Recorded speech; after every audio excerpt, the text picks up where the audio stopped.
काली गाय रोती रोती दलदल के पास आती है। मेरे बच्चे, ये सब कैसे हो गया? कैसे तू दलदल में चला गया? इसलिए तो मैं तुझे इन लोगों से दूर रखती थी। देख आज इनके कारण क्या हो गया।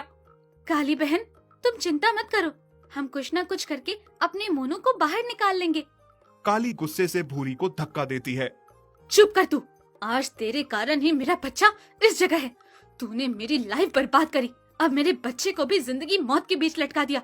खैर, मुझे इससे बहस नहीं करनी, मुझे मेरे बच्चे को बचाना है। काली इधर उधर देखती है मगर उसे कोई दिखाई नहीं देता।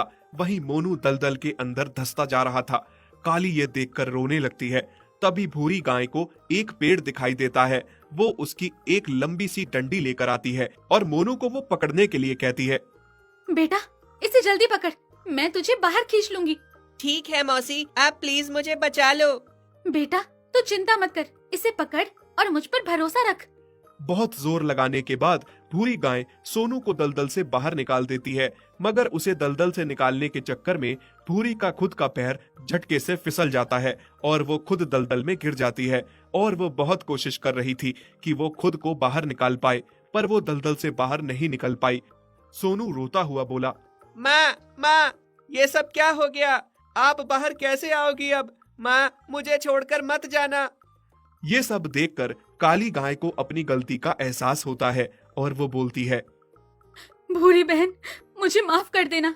मैं आज तक तुझे समझ नहीं पाई, मगर तूने बच्चों को बचाने के लिए अपनी जान खतरे में डाल दी।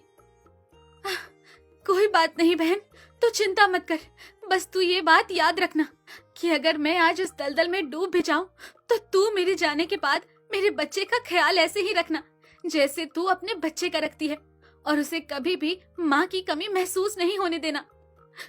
तू क्या बात कर रही है? तुझे कुछ नहीं होगा। तू इस डंडी को पकड़, मैं तुझे निकालती हूँ। काली गाय डंडी भूरी गाय के पास फेंकती है। भूरी उसे पकड़ लेती है। वो धीरे धीरे बाहर आने वाली होती है कि उसका पैर फिसल जाता है और वो दलदल में डूब जाती है। माँ, मुझे छोड़कर मत जाओ। माँ। भूरी बहन, ये सब क्या हो गया? मैंने तो गुस्से में बोला था कि तुम मर जाओ, पर दिल से ये कभी नहीं मांगा। मुझे माफ कर दो, मेरे कारण आज ये सब हुआ।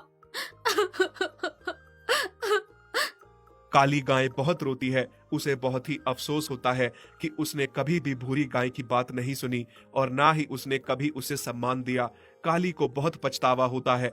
वो सोनू को अपने घर ले जाती है और कुछ दिन तो सोनू उससे बात नहीं करता, लेकिन उसके बाद धीरे धीरे सब सही होने लगता है और काली उसे बहुत प्यार देती है। उसकी माँ की तरह ही उसका ख्याल रखती है। सोनू, मैं जानती हूँ कि मैं जिंदगी भर तेरी माँ से नफरत करते आई हूँ बेटा, मगर उसकी आखिरी इच्छा मैं पूरी जरूर करूंगी मरते दम तक। और मैं तुझे मोनू जितना ही मानती हूँ। तू भी मेरे लिए जिगर का टुकड़ा है बेटा। सोनू रोने लगता है और कहता है, मौसी, मुझे अपनी माँ की बहुत याद आ रही है। तेरी माँ यही है बेटा, यहाँ मेरे साथ, तेरे साथ। वो हमेशा हमारे बीच रहेगी। तू चिंता क्यों लेता है? काली गाय